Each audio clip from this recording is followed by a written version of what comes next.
You, and we thank you for joining us to share your thoughts on H 868. All right. Well, good afternoon, Chair and members of the committee. Thank you for the chance to speak and the distinguished honor of getting to go first. I'll go quickly because my esteemed colleagues are waiting to speak as well. But for the record, my name is Harley Sterling. I'm the school nutrition director for Windham Southeast Supervisory Union, and we are coming to you live from Brattleboro High School. So I apologize in advance for bells, announcements, loud children. I'll do what I can. But every day down here, we're responsible for feeding about 2,300 kids. I'm also here to speak on behalf of the School Nutrition Association of Vermont and as a resident of Westminster. We're grateful for all of your steady support for real Vermont food for Vermont kids. And the sponsor of H868 is right to push forward high quality, nourishing meals for our children. That drive comes from the heart and it matters deeply. Our kids deserve the best food we can possibly make for them. The reality of school meals is tough, right? Like school nutrition programs, we run on shoestring budgets. I had the opportunity to discuss this with Rep. Boslin last week in a visit to the high school. Our programs are undervalued by the federal funding that supports us. And in the real world, if you brought your family to a diner, you might pay $16 for a hearty breakfast or $18 for a lunch special. Yet down here, and my colleagues will reprimand me for this later, but Lunch Lady Land, after our fixed overhead costs, we're usually left with about $1 for a breakfast, maybe $2 for a lunch to actually buy food. So the gap between the true cost of feeding children well and the outdated way that these USDA programs are funded is really dramatic. The AOE's report shows the same story, with many districts transferring local general fund dollars just to stay afloat each year. I often say that if I had it my way, I would make an omelet for every kid, hungry kid who walks in the door and wanted one each morning. But if you only have $1 and 11 minutes to feed 100+ kids, the system is going to push for convenient solutions to make the math work and to get meals served on time. That's the unfortunate reality. What is changing in Vermont is powerful. When we all passed universal school meals, participation surged in our programs and we began serving 2.5 million more meals per year. And then the local food incentive kicked in and local purchasing more than doubled in just 3 years.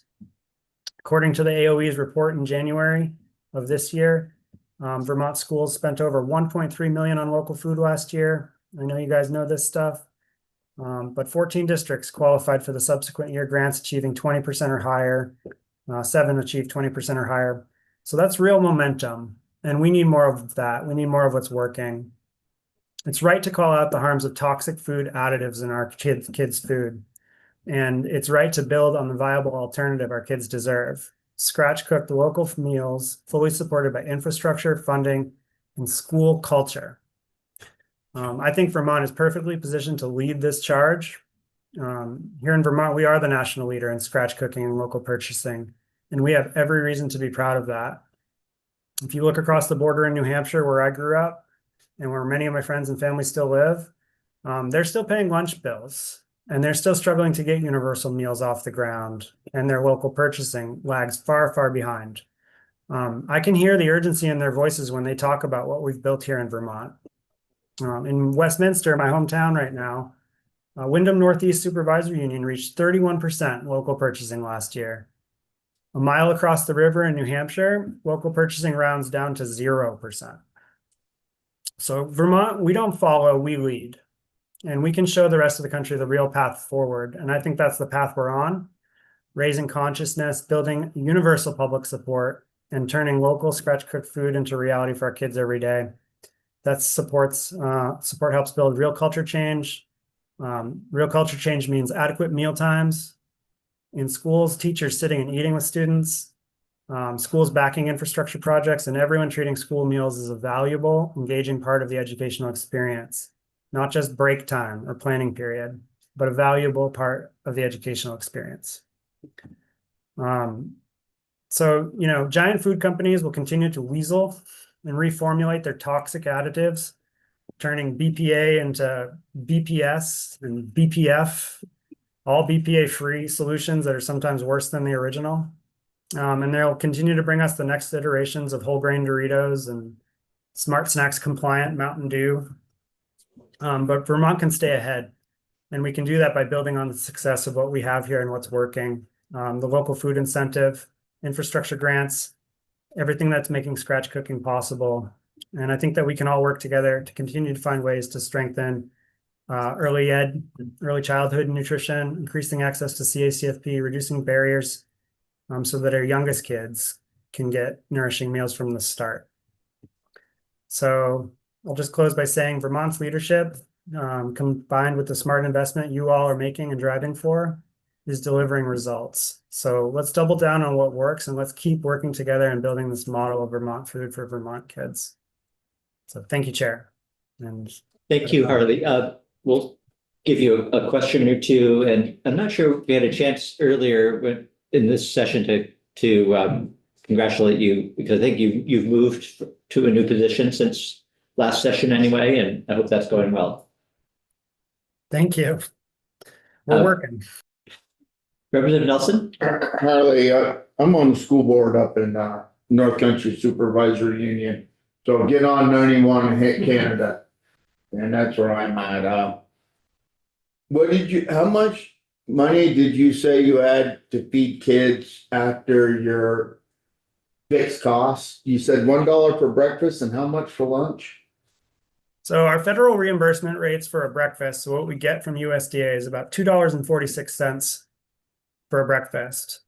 And after fixed costs, overhead, labor, etc., it's really about $1 left for breakfast. Lunch, we get about like $4.69 from the feds through USDA. After fixed costs, maybe $2. It's not a lot.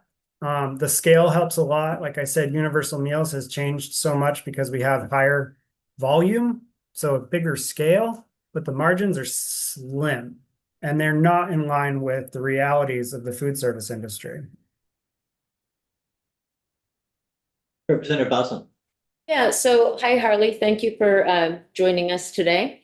I'm wondering, you talked about, sort of your vision for wanting to have meals across the state that are more from scratch and more locally sourced. And I'm wondering, do you feel like, I've heard from some entities that we already have all the information we need about how to make this work, but we just need to put it in place or something like that. I guess I'm wondering, for you as a school nutrition director, do you feel like all the schools in our state already have a clear vision of what we need and how to get there? Or do we need some other steps? Because I think you're aware that the current version of the bill is really has been shaped around having a task force. And if that would be useful, I'd like to hear that. If that isn't needed, then what could we do that would be getting us in the right direction for the schools that are especially wanting to jump up into a different place than where they've been before? Yeah, that is an awesome question. I certainly think a lot of the pieces of the puzzle exist, and I think we do know a lot of the answers. I'm going to defer to my colleagues in the room about other, like the pieces that exist and the pieces that are missing and how that all comes together. I know that we all will agree that these programs are underfunded at a national level. And I know that we'll all agree that Universal Meals and the Local Food Incentive Grant has been a step in the right direction, huge steps in the right direction. The best way to put together all the pieces that we need to create a roadmap to move forward is not something that I'm necessarily an expert in. I'm curious to hear what other people have to say. And I know that AOE puts together data in the LFI report, the Local Food Incentive Report, every year.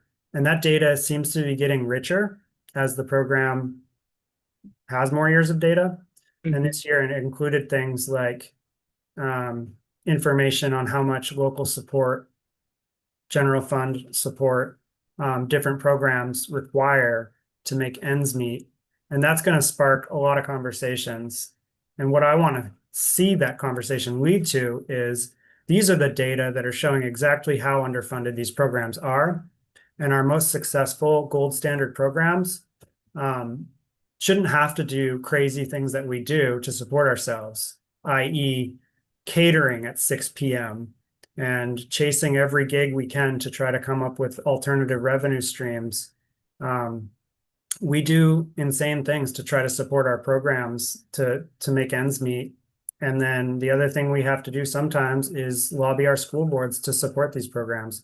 This shouldn't happen. Like if we have programs that are already doing what we want to see, they're already achieving the gold standard outcomes of local scratch food in as many meal services as possible.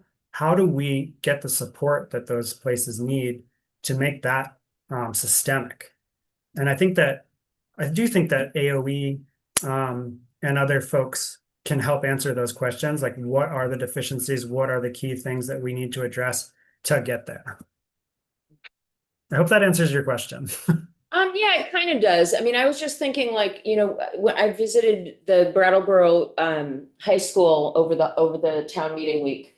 And one of the things I thought was really interesting was that in the kitchen in Brattleboro, they've modified how they make muffins. So there's some kind of breakfast muffin that they make that they use beans for now.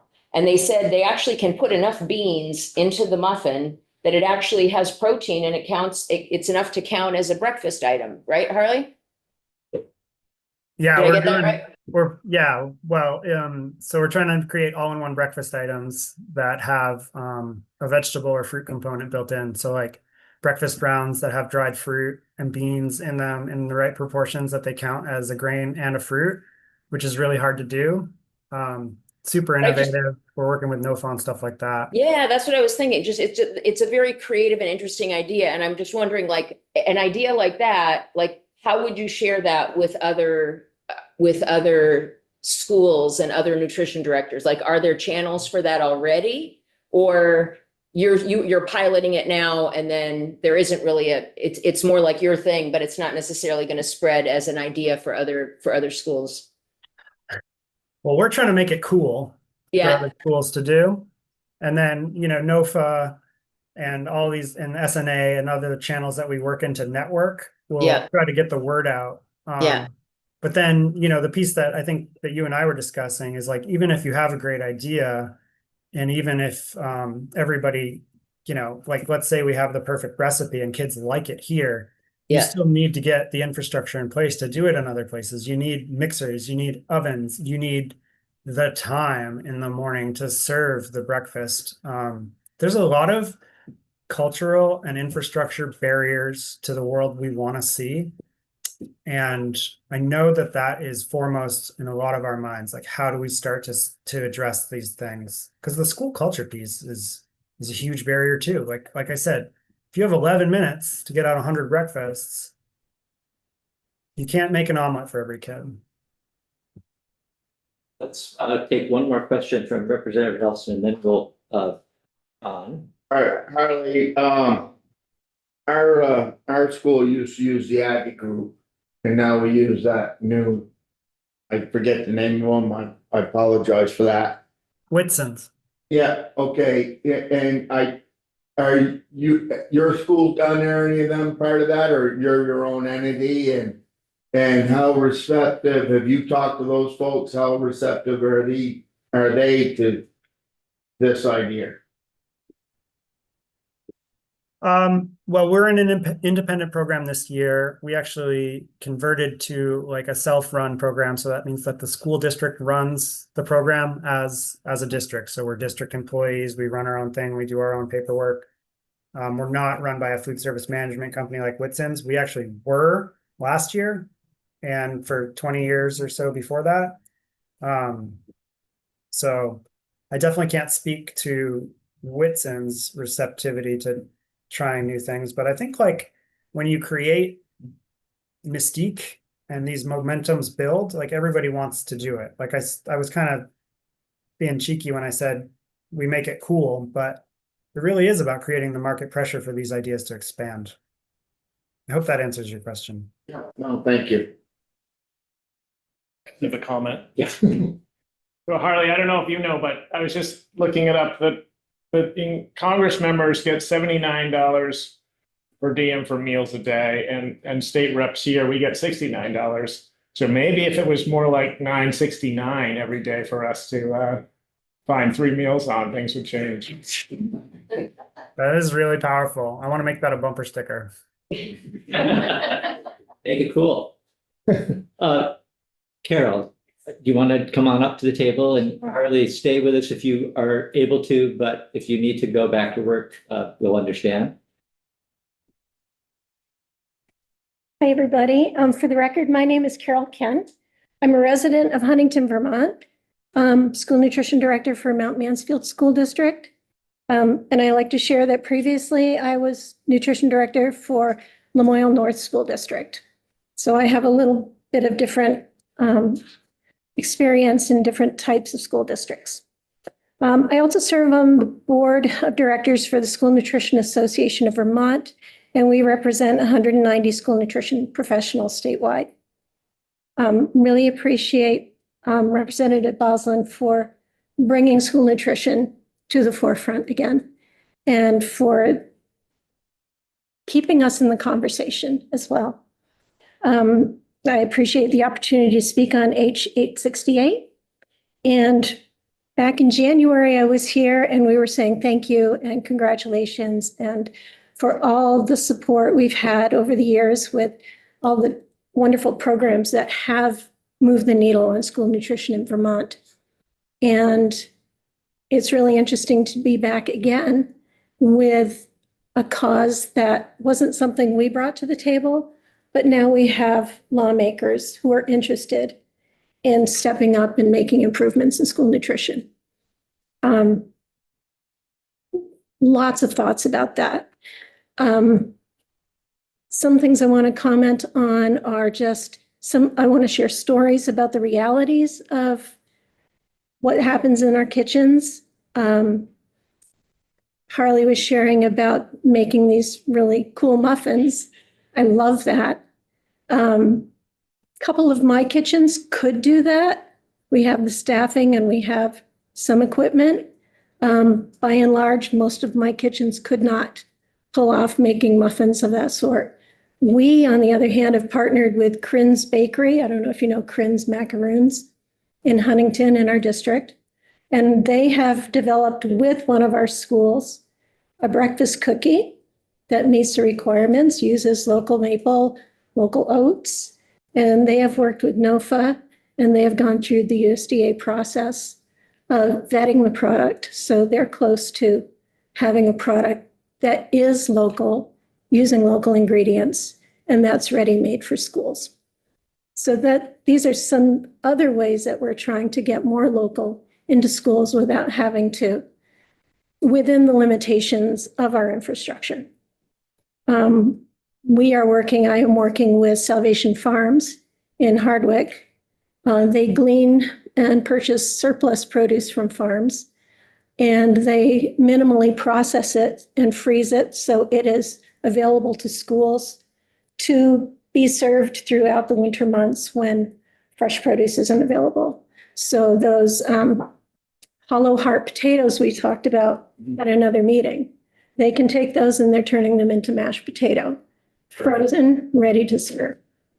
These are some other ways that some of our supporting organizations are helping us achieve more local purchasing, putting more semi-scratch made foods on the menus.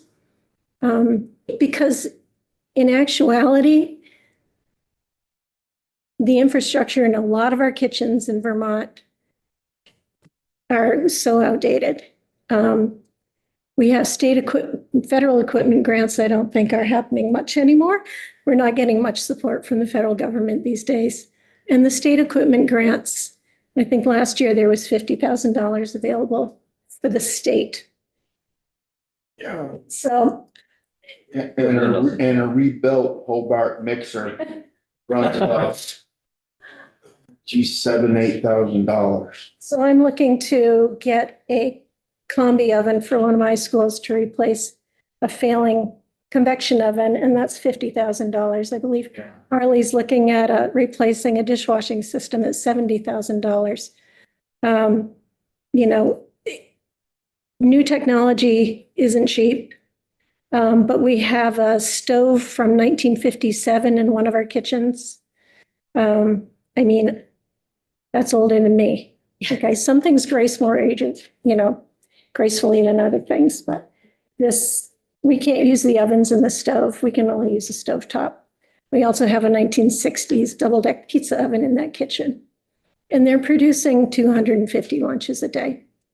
So the idea of being able to bake potatoes, roast potatoes, you can't do that and serve a baked chicken product or any other baked product on that day. The new technologies give us faster, better product, and they're energy efficient. So we need help. We need help with that type of thing. We can't keep up with cooking local, fresh product if we don't have the infrastructure for it.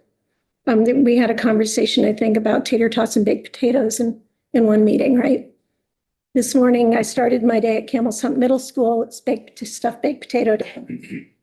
And as I'm helping prep, we had a little staff, so they were running a little behind. So I jumped in to help with the potatoes, and it's 300 meals. So we're scrubbing 300 local potatoes, and then we have to tray them, and we have to prick them, and we have to rub them with oil and salt and pepper them before they go into the oven. So there's a couple hours of labor to prep them.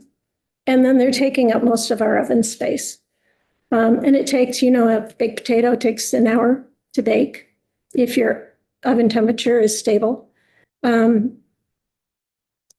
Tater tots take 20 minutes to bake, and you can batch cook them as you're cooking other things in your oven. So these are some of the things that we deal with on a day-to-day when we're thinking about using local fresh products. It's like, okay, how long is it going to take to wash those carrots? If we buy seconds, they are all funky with all the legs. Those are almost impossible to clean. So there's so much juggling that has to go on in the kitchen every day to figure that out.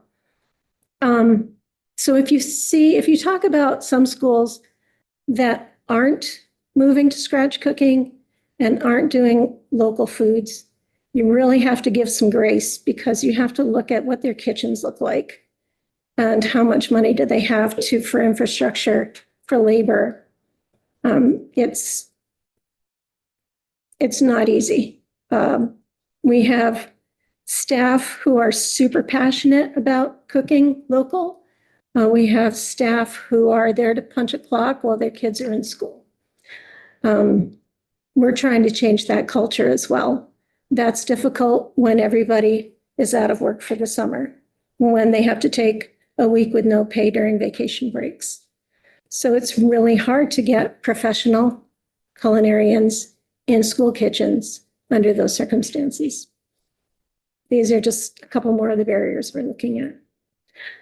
So what do we do about it, right? We work with our Agency of Education really closely on training. We depend on them for our Summer Institute training for staff all across the state. School Nutrition of Association of Vermont.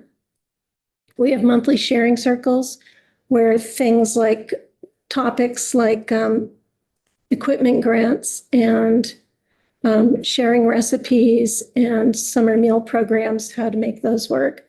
We talk about those. We are sharing information. We put on our conference in the summertime, and we partner with NOFA, Vermont Feed. We partner with AOE. We partner with Hunger Free Vermont.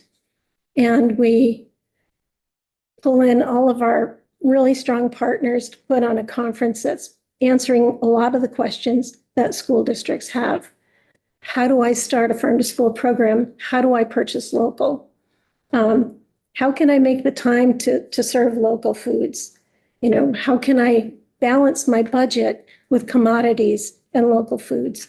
We're talking about this and we're trying to make things work. And a lot of the missing piece comes down to finances. It comes down to what Harley was saying. There's not enough money for reimbursement. What happens when we run a deficit? We draw from the district's general fund. That gets published in the report. And that's almost shaming. So when you look at those numbers, and boy, the directors on the SNA Vermont board, we were poring over those numbers. And it can be really shaming to see how much you had to draw from the general fund, because it doesn't also give a picture of what's actually going on in your kitchen and whether big equipment purchases needed to be made, or you had staffing issues where you had to pay a lot of extra staff, and it doesn't give a complete picture.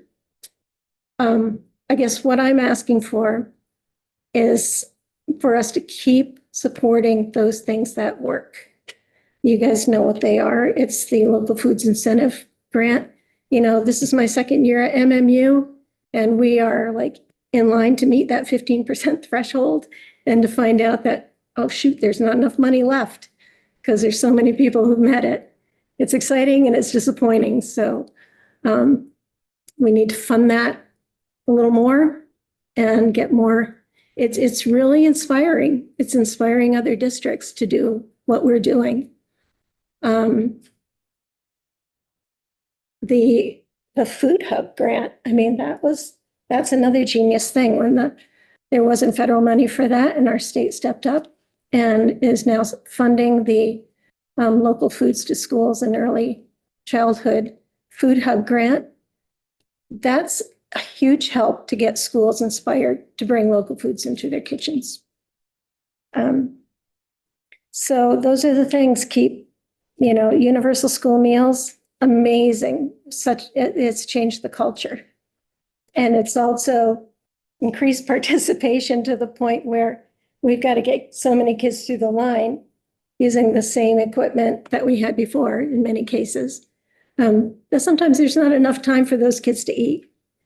And you can cook as many baked potatoes or locally made chicken legs, but if they don't have time to eat it, it's just, you've got a really healthy local compost heap.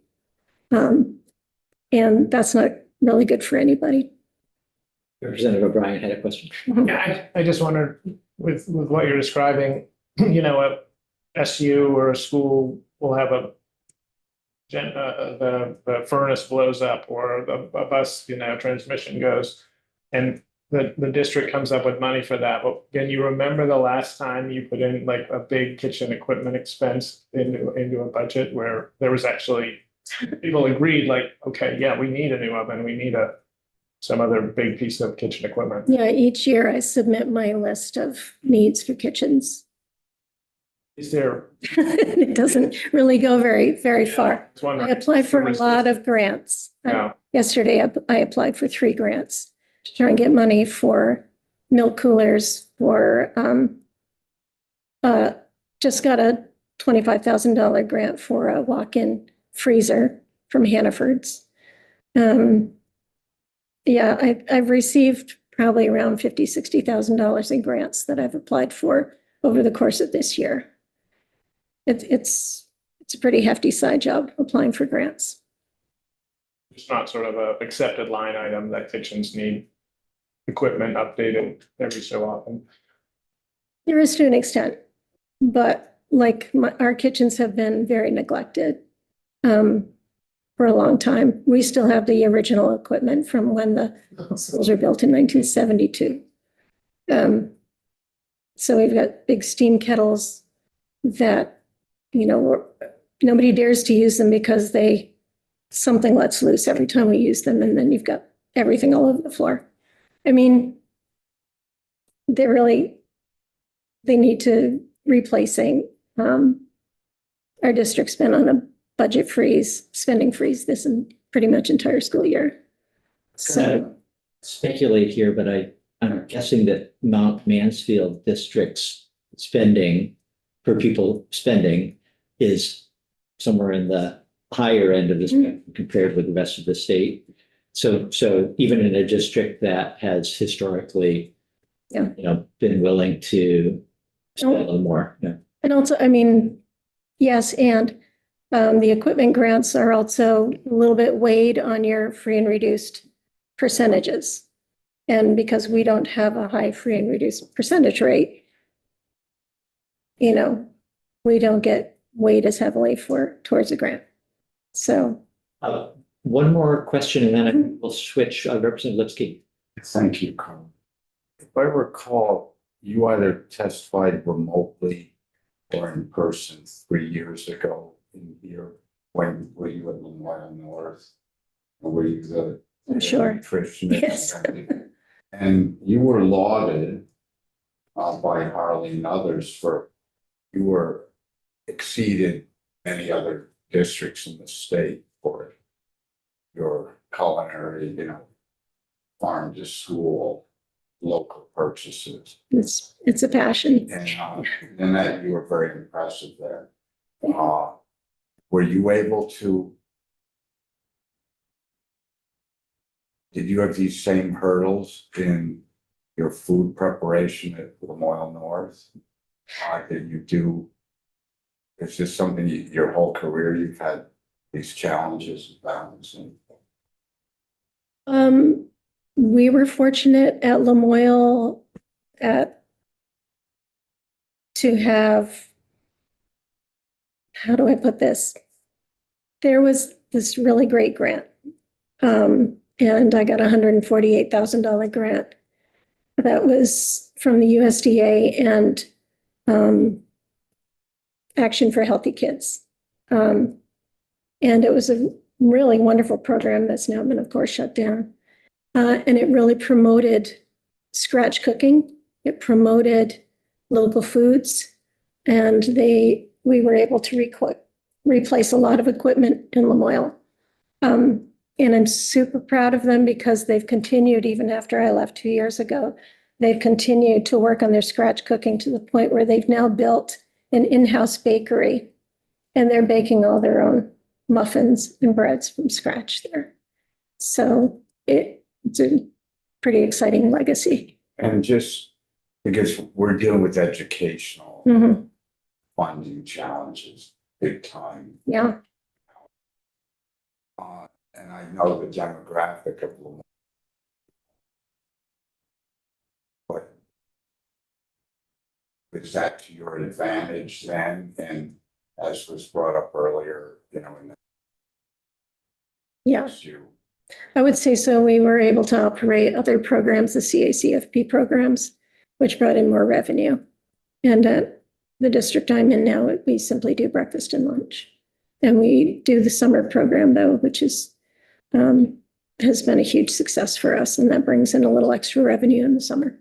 I laud your dedication, your achievements. Yeah. Thank you. If I can just finish by thanking you all again and also just recommending that we keep funding what we know is working, these programs, and expand on them. I don't know that a task force is the way to go. I don't know if that's the next step that we should be taking, but I do believe we need to get some actual data under our belts to know where we need to increase funding and where we are overreaching some of our programs and they need support. So, Thank you very much. thank you. Tim. Tim, while you're getting seated, I'm just going to note that the local purchasing incentive program we did hear earlier in the session was oversubscribed. As Carol just alluded to, that the 15 cents per meal is not going to be 15 cents because too many people qualified, or the 25 is not going to be quite 25 because there's only a certain amount that we had budgeted. And I don't think we really considered in our budget memo this year any suggestion of increasing that amount. But I think it's something we should be thinking about is going forward. If we're hearing, let's use what works, and this is a program that we think works, and it's being oversubscribed, should we be investing more in that going forward? So, but with that, Tim, thank you for joining us. Thank you, Chair Durfee, and members of the committee. Thanks for inviting me to speak today with you regarding H868. My name is Tim Morgan. I live in Williston, and I am the Deputy Director of Programs at Hunger Free Vermont. In my role, I provide technical assistance and training to school nutrition programs and professionals all over the state. At Hunger Free Vermont, I'm also the data guy. So I brought some numbers to the party today. I hope you don't mind. It is my nature. I am so glad that this committee takes kids' access to quality food very seriously. And we share your goal of seeing more high quality, scratch cooked food available to kids. Many school nutrition programs in the state are doing great work, but we also know that there are major obstacles that prevent programs from doing all they want to do. The main barriers to expand scratch cooking are operational rather than philosophical. So we don't believe that banning foods is an especially effective path to improving meal quality. The incentives and supportive measures that we have put in place have proven to be, frankly, astoundingly effective. And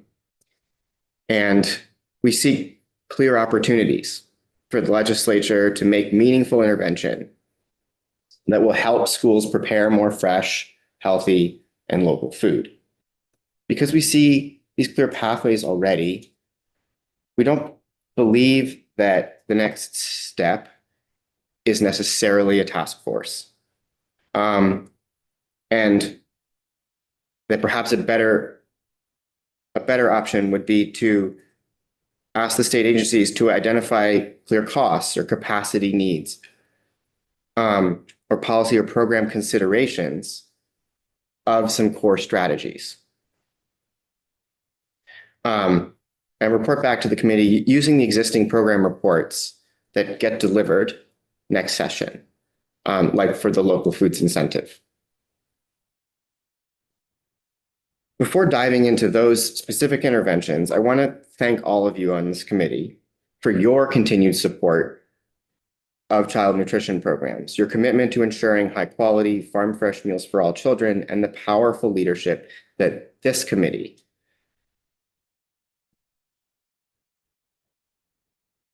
lost my spot. Excuse me. You can repeat the part about how great we are as a The powerful leadership of this committee to create extraordinarily valuable investments in meal programs that form the bedrock on which we continue to build. Today, thanks to Vermont's Universal School Meals Program, no child must learn what hunger feels like in school because they're unable to pay.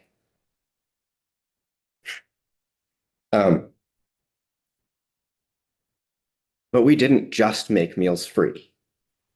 You committed to a holistic approach of farm fresh school meals for all kids that combined universal school meals with an innovative local foods incentive program and funding the Farm to School and Early Childhood Grant Program. Because of these programs, today more children eat and eat well in school due to the foundation that we all built together. Kids learn about where their food comes from, they are engaged with Vermont agriculture, and the food that they eat and the land that they live on is more deeply integrated into their learning and development. These advancements have made it so more kids are getting to eat fresh local food in schools and have allowed space for continued innovation in our child nutrition programs, which Harley and Carol have both alluded to. Many Vermont schools, including those that you heard from today, are at the forefront of innovation in child nutrition. We submitted a memo to the committee, and in it, we shared some examples of some of these innovations, and I will highlight a few of those for you now.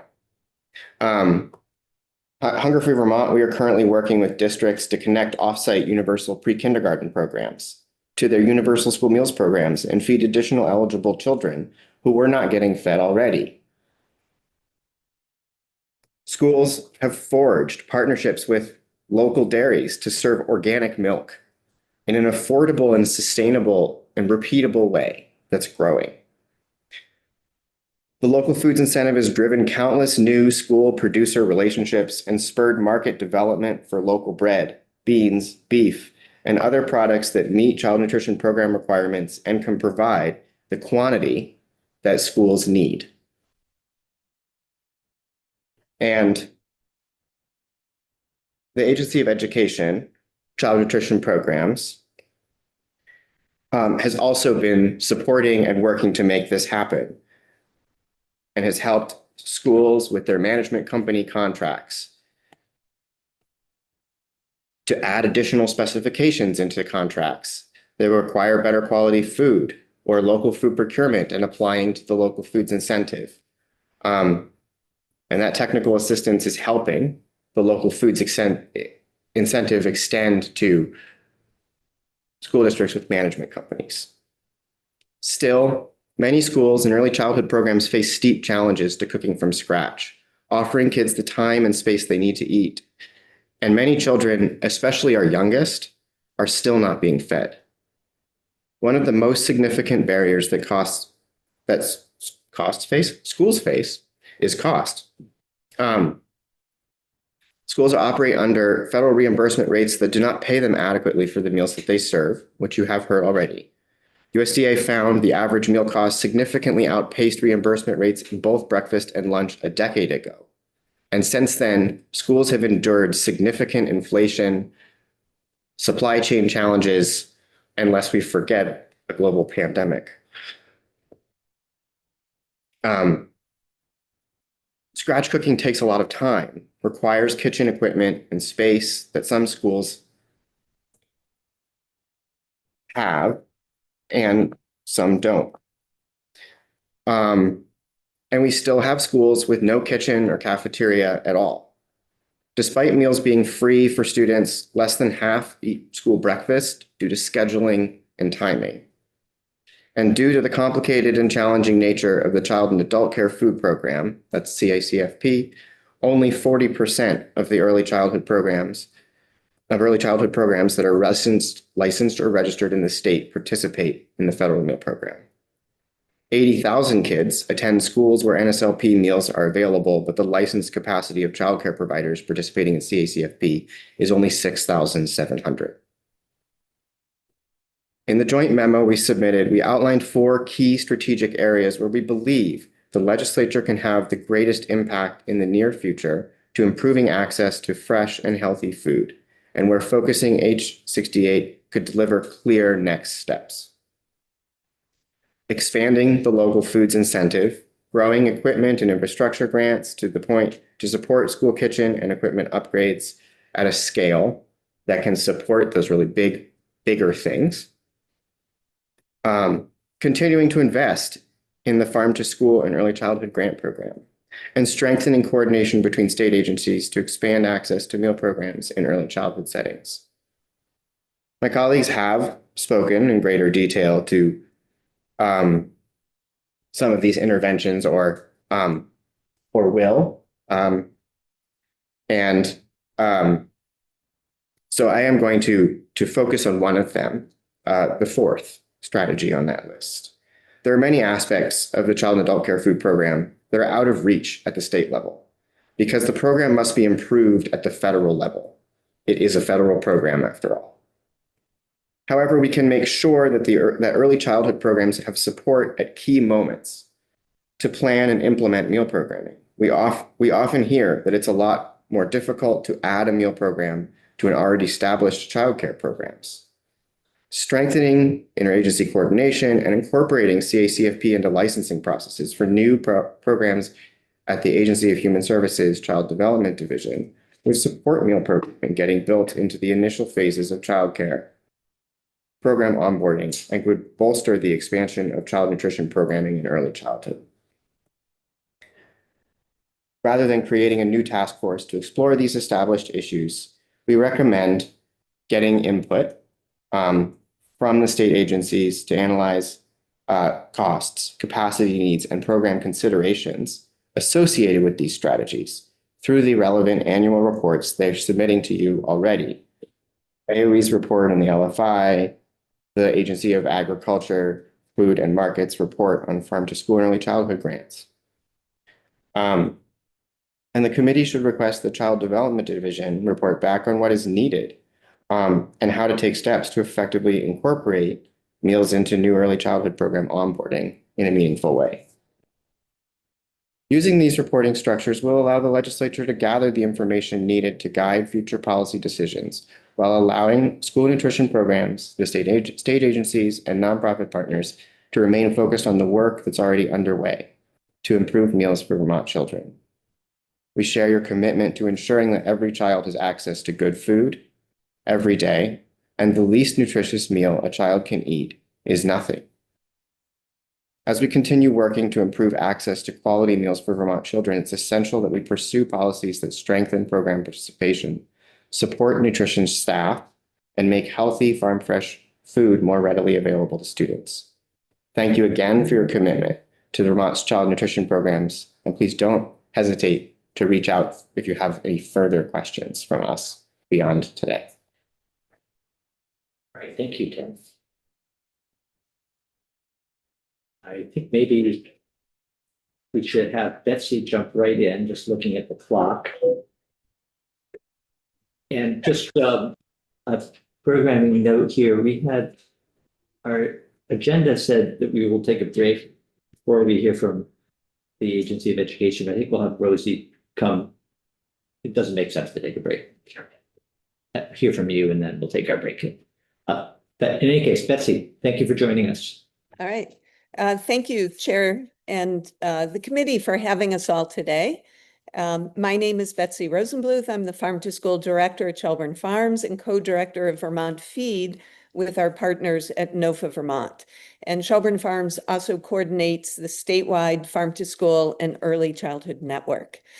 I'll try to be brief and not repeat too much, but we also are really excited about the committee's ongoing interest and support of getting farm fresh school meals to all Vermont's children, and to be able to work together on strategies that lead to scaling up more local and nutritious food in every program. As a network, we've been looking at what barriers remain to realizing this shared goal and how legislators can help us to reach that. And about an hour ago, we just received the results of a local purchasing evaluation that I passed on to Patricia. And maybe at the end of this testimony, I don't know if it's possible to share screen, or we can look at that, or you have that information that really backs up a lot of what we've been saying today. And one of the highlights is that over the last 10 years, Vermont schools across the state have increased local purchasing 150%. So we're still at 14%. Our goal is 30%. So we still have a ways to go, but we have a lot of momentum, and we know we're moving in the right direction. And we just want to acknowledge there's some real structural barriers to getting there that we're working on. You've heard those barriers, which are repeated in our evaluations, that the cost of reimbursement certainly has not kept pace with inflation and is really not adequate. Kitchen infrastructure and storage, and training and labor challenges in particular. The investments we've made really made a difference. And I want to add to that because I know this committee also works on the Working Lands Enterprise Fund and the Agency of Agriculture's budget that includes the Farm to Institution Market Development Grants and other supports for producers. Those are really important so that the supply chain keeps pace as we grow demand. And so a lot of the projects we're talking about, getting local milk in schools, getting bakery items, fresh baked, that are clean and can go to schools. We are exploring, is there a cider project? We're working with Vermont Bean Crafters on a grant to expand Vermont beans in schools. There's a lot of projects, and it really requires the change in that and investment in the whole system. I think the investment in local food for schools really helped the food hub infrastructure distribution in the state to be able to reach now every school across the state. And that has really made a big change. And those food hubs really promote things like if there's a bean muffin, how do you get that out to the schools, or, you know, local beef and things like that. So the food hubs that I know you heard a little bit from on Farm to School Awareness Day, they're really part of this system to get that fresh local food. I would just say a couple of things. You know, Tim laid out the 4 strategies that we feel like are next steps to really pay attention to. So the local food incentives, Rosie can speak more, but expanding that funding and looking for opportunities to make it easier to use is really important. So the Agency of Education saw that there were few food service management companies that were taking advantage of that local purchasing incentive.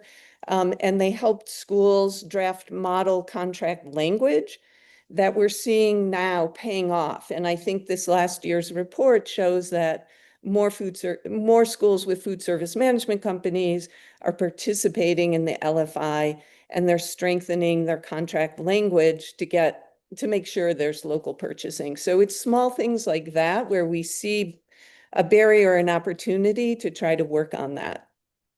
I think Carol spoke eloquently about the need for kitchen infrastructure, and I'm not going to repeat that. But I will touch on the Farm to School and Early Childhood Grants program at the Agency of Agriculture. That's where we've really been funding a lot of technical assistance that can reach any school nutrition program anywhere in the state and help them connect with farmers, connect with local product, provide some professional learning opportunities. The program has subsidized CSA shares for early childhood as an entry point for small early childhood programs to begin to buy local. And, you know, other ways of expanding local and scratch cooking, as well as the most important thing is the customer are the students, and making sure that the kids feel connected and excited and understand that connection to Vermont agriculture and local food.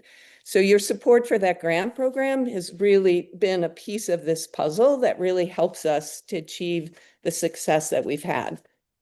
And then lastly, Tim spoke about the importance of, you know, I feel like farm to early childhood is a little bit where farm to school was maybe 20 years ago, where we're just really trying to figure out how to change a system, to embed it in a system so that it becomes common practice. And we know how important it is. You've heard us talk about 90% of our brains developed in the first 5 years of life, and 70% of Vermont kids are cared for outside of the home. So nutrition in those first 5 years is so key. And so, you know, are there administrative policies that we can look at that can really help an interagency coordination with Child Development Division that really helps to get more programs into the federal nutrition programs and onboard them during licensing or other opportunities. So I feel like that's a big area for the programs serving kids in those early years. Yeah, lastly, I would just say that we're happy to work with you on addressing barriers. We've had a lot of success. We have a lot of we have a strong partnership with both the Agency of Education, Child Nutrition staff, and their Agency of Agriculture. We're mostly just concerned that a task force would stress existing staff capacity already focused on this work. And we really want to just identify where are those opportunities and where are those needs, and how do we continue to build the momentum to reach all the schools that we need to. So I think that's all I will say, unless you want me to try to bring up the evaluation summary, or if you have that in your notes, maybe that's enough. No, I think that, I'm not sure that we do have it, but if we can, we'll make sure that we get it posted and the committee has access to it. And thank you for sharing it, Betsy. I think well, let me just see whether the committee has any questions for you. If not, maybe we'll have Rosie come up to the table then. Yeah, please, Representative Osland. So, Tim mentioned the 4 key legislative priorities, and I think you referred to them too. None of those are things we're going to be able to do anything about this week. So you're basically saying you don't think our committee should move forward any legislation right now. We should wait and see. Those are almost all things that require money, and we're not a money committee, and the things that we recommend get cut about 75% when they go to appropriations. So the idea of a task force is a relatively small ask financially. I think that would be something we could get through. If you think we don't need a task force to gather more information, it sounds like we're not going to have anything new coming out of the legislature until next year. And yeah, I mean, I guess I feel a little bit disheartened by this, because to me, the idea of having a task force with a diverse range of stakeholders who can share ideas that might not cost money, and some of them that would cost money, and we get the whole list together, and then we can come back and see, partly it could be the data around, what do we need? I mean, it sounds like it's really very dire. The situation in our kitchens is very hard, and we need to be able to lobby for funds from appropriations to help that, to get it on the priority list along with all the other ones. Mm-hmm. So I don't know. I mean, I guess it feels like we're maybe missing an opportunity to gather some information that could be useful. Yeah, is my opinion. Yeah, I think there is some data to gather. I think this committee could request the Agency of Education, who already reports in January, and the Agency of Agriculture also reports to the committee regularly each January, and direct them with the specific questions that we might have. So if there's a question around the need for the anticipated need with the local food incentive, or anticipated need with equipment, you've got an agency already connected administering those programs who would be able to answer some of your questions in terms of some of that data. I'm concerned that just with efficiency, whether a task force is the most efficient way to get some of the information we would want, so that next year we have that data to look at opportunities. And I think early childhood, I'm not sure it's not really a money item. I think it's more of an administrative policy, how we begin to, pressure that system from a legislative point of view to encourage some change that makes nutrition, or, makes it easier for early childhood programs to enter some of the federal nutrition programs. So we're working on that. We can think about, what's legislative action around that. I don't think we're ready with a policy yet, but I think encouraging some of the interagency coordination and some of the encouragement through licensing and existing structures could be really helpful. All right, any other questions for Betsy? Betsy, thank you. Rosie, yeah. Hello. I think your testimony is on our website. Yes. So for the record, Rosie Kruger, I'm the State Director of Child Nutrition Programs at the Agency of Education. I have given you some written testimony, and I do plan to elaborate on a couple pieces of that, as well as answer some questions, some great discussion questions that I heard come up today, and I think I can answer for you. So I want to start by sort of framing what we're talking about when we're talking about school meals in Vermont, because I think a lot of us have conceptions about school meal quality and what's going on in school meals. And I have been involved in school meals in Vermont since 2013, and I've been the director of the program since 2019. And I'm sure those of you who have been around a while have heard me say how dramatic the change in school meal quality was after the Healthy Hunger Free Kids Act about 15 years ago. And that's true. That had a massive impact on meal quality. But as I reflect on that time, I think I have been surprised by how rapid the improvement in meal quality has been just over the past 5 years. So if you are even picturing meal quality in Vermont, say 7 years ago, it's different now. It looks better now. Even over the past 3 or 4 years, things have improved. And over the past year, things have improved. And this committee and the legislature gets a lot of credit for that, as you've heard already, with the local foods incentive and universal school meals. You provided additional funding, and that additional funding has really made amazing change. When I hear Carol and Harley talk about what they're doing, it's amazing to me what they're doing on a shoestring. And every time I hear them talk, I think, oh, if we could just give them like a couple more cents, what could they do with, 2 more cents, 3 more cents? They're really magicians when it comes to funding. And so the small amounts of additional funding that you gave in the local foods incentive have really driven just astonishing change. And I think if you go back and look at our report from this year, you really see that. Really surprised us. I think it surprised everybody involved in it with how well it's worked. I think that really speaks to what I think all of us who are involved in the programs really understand, sort of at a core level, is that the major barrier to change here is funding. And so every time we've seen adding a little bit of additional funding, we've just seen a dramatic increase in meal quality. I'll also say with the local foods incentive, another thing that your committee did that really improved outcomes there was you funded an additional position at the Agency of Education.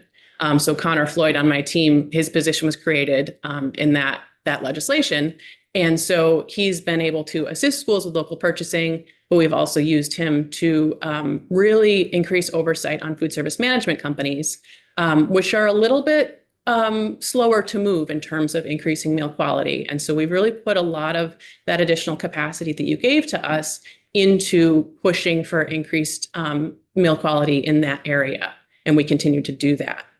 And then with the Universal Meals initiative, that's additional funding, and a major place where we've seen improved meal quality there is with the absence of a la carte foods. So it used to be that these programs really had to sell a la carte meals or a la carte items, an extra slice of pizza, an extra cookie, an extra drink, in order to make ends meet. And we on my team were just really astonished to see how quickly school food service programs pivoted as soon as they had any additional funding through the Universal Meals funding.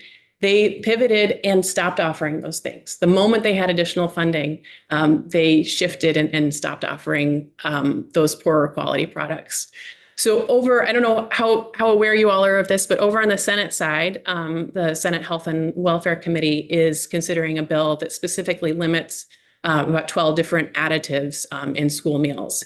And my team went through those additives, and we were looking at all the products that are in Vermont schools, because we are constantly looking at menus, at nutritional facts, at ingredient labels, at recipes. And we went through those 12 items, and there were a bunch of things that we used to see just 3 or 4 years ago, and we're not seeing those items anymore. And there, in fact, were only 5 food products that we're seeing in the entire state that are being served that have those items that they're looking at banning. And there used to be more just a few years ago. We've really seen a big shift there. And the places that we see those additives still occurring are mostly in those a la carte items. So by not offering those a la carte items, we're just seeing a dramatic change in what's being offered. So I just want to kind of share that, because if you haven't been to see what school meals look like this year, you might not be up on what things actually are looking like in Vermont. And I want you to have that framing before feeling like, okay, we're going to step in and make some changes here. And I bring that up specifically because Rep. Boslin, I know from speaking with you, a lot of your concern here comes from an experience you had in Wyndham Southeast Supervisory Union. A number I just went there last week and had Yeah. a refreshed. Yeah, vision, so- yeah. And I want to speak about that a little bit, because this is just such a success story. So you spoke about how I think you had substituted in that, or you worked in there that. for a year. Yeah, and you saw On some Mondays. pretty Yeah. appalling meal quality. Yeah. And my team is in the schools at least every 3 years, but we're actually there much more frequently, because we're there every 3 years for every program. And we had flagged that. We had seen that meal quality in those schools in that district. They had some self-op schools that were doing amazing work, but then they had these schools that were contracting with a management company, and the meal quality was just deteriorating and was much worse than what we were seeing in the rest of the state. And so we pushed and provided assistance and really prodded through our administrative reviews, through work directly with the administration there. And so they started out by trying to hold that management company accountable. We helped them put new requirements in their contract about increased meal quality, and gave them some ideas on that. And then once they'd gone out to bid and those were in the contract, we helped them try and enforce that contract. And when it became apparent to them that, enforcing it was more costly and draining than it would be to move to a self-operated program, we also gave them assistance in that transition to the self-operated program. And now you see, Harley's taken over as the food service director there. And we're, really pleased to see the improvement in meal quality already, but know that Harley has big plans for making it even better. And in fact, he asked us to come down and do a technical assistance visit recently, just I think in the last month. And so my team went down there and gave him a bunch of ideas about things that could change, and spoke with the staff there. And so I want to kind of paint that success story for you, because, I think our process is working. We saw that was not good quality, and we intervened and we helped with assistance. And the district saw that as well, and I believe they intervened with additional funding. So I think one of the reasons that we're skeptical that a task force is the right way to go here is because we feel pretty confident that we already know what the major barrier is. The major barrier is funding. When you heard Carol go through all those equipment needs, those staffing needs, not being able to pay her staff over school vacation, them having to go unpaid, all of that is funding. And we will go in and we'll do, specific technical assistance for each district, because every district has different needs. And they'll all be a little bit different, but ultimately what it comes down to is funding. If we had all the funding in the world, it wouldn't matter how we, very efficiently moved staff around and collaborated. And so when we are worried about inefficiencies in the programs, that's because the funding is so tight. And if you don't have folks like Carol and Harley who are pinching every last penny, then you won't end up with that amazing meal quality. And if you don't have, at this point, boards that are supportive and putting additional funding in, you won't have that really good meal quality. So we're pretty confident that we know what the issue is. And that's not just coming from us. That's, I've provided in my testimony a link to the School Nutrition Association nationally. They did their trends report where they surveyed food service directors from across the country about what their barriers were to more scratch cooking, more local cooking, or more local purchasing, and what caused them to rely on ultra-processed foods. What were their barriers for moving away from ultra-processed foods? The top 3 issues are all directly funding for food, funding for labor, and funding for equipment. And then the remaining issues around staff time to try new recipes and develop new recipes and do procurement and do training, those are funding issues too, because time is money, right? That matches what we're seeing when my team goes out, and that's backed up by that. And then I think Tim mentioned, and I've linked as well, the USDA in 2019 published their school nutrition and meals cost study that broke down what it actually costs to produce a school meal versus a quality school meal versus what the federal reimbursement was. And there was a big mismatch there, and it hasn't gotten better since then. So I think, we have a lot of the information we need already. And there was a lot of discussion in, I listened to your discussion about this bill initially, and there was sort of I think Representative Bryan made maybe a joking comment that the Agency of Education doesn't cost any money. So assigning our staff to this task force, you don't have to allocate any funds for that. And I appreciate that. I think that was made in a joking sense, but quite seriously, it really does have a huge cost. And that huge cost is that we at the agency have limited capacity. We have all of these supports that we want to be able to provide. And when we are pulled from those supports to go do a task force to study what the issue is, and we know that the issue is funding, that's going to mean that we're not able to do that customized technical assistance, that we're not going to be able to spend the time doing the summer meals expansion outreach, which will allow schools to bring in more funds, which they'll use to supplement their school year funding. That's not going to allow us to spend the time doing, this is very in the weeds, but we're going to restart a whole bunch of cycles for the community eligibility provision this year, which is a lot of paperwork, but it's going to allow us to draw down more federal funding for the next 4 years than we would if we kept the existing cycles. And that's going to allow us to have additional summer meal and after school meal sites for the next 5 years, fully federally funded. I have given you a giant list of all of the things that I would really love to be doing with the very limited capacity of my team. And I want to do all of those things. And so any time spent on a task force is going to necessarily mean that I can't do all of those things. I also want to mention that the federal situation right now is pretty tough.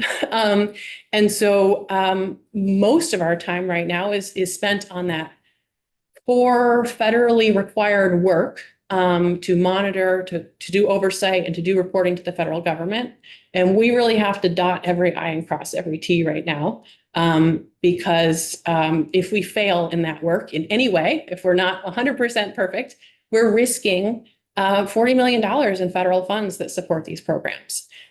So that's where I have to spend my time. Where I want to spend my time is on all these initiatives to provide that one-on-one assistance, to figure out how we can draw down more federal funds, how we can have districts collaborate with each other. I know you're running out of time here, so I don't want to belabor this too much.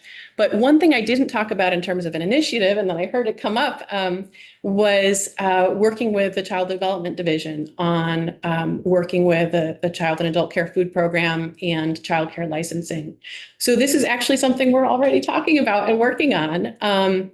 We see real issues with the CACFP. And frankly, a lot of those issues come from the federal government. They've made the regulations harder in the last few years rather than making them easier.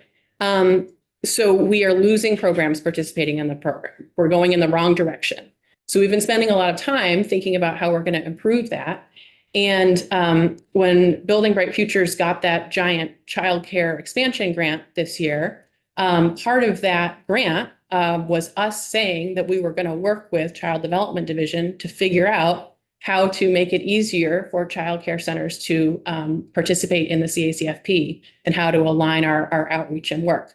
So that's on my would be nice, really want to do that work. I don't know if I'm going to have the time. I'm going to try. I've had some good conversations with Jen McLaughlin already, but need to continue to have conversations with that team. Our teams need to basically meet more often and be talking about how we can align our messaging, how we can streamline paperwork. And so, yes, we agree. We want to do that work. And we're hoping to do that. But all of these competing priorities are the thing that might make that not happen. There was also a great question about how information is shared between districts.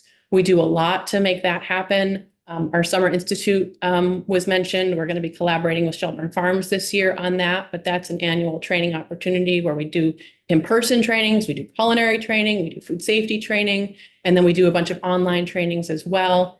And so we'll be working on that again, and that's a wonderful sort of exchange opportunity. And we use that to highlight really cool initiatives that are happening. For example, a couple of years ago, when folks started doing the organic milk thing with Miller Farm, we hosted a bulk milk training there to really focus on how schools can offer bulk milk in the programs and give them more supports on that.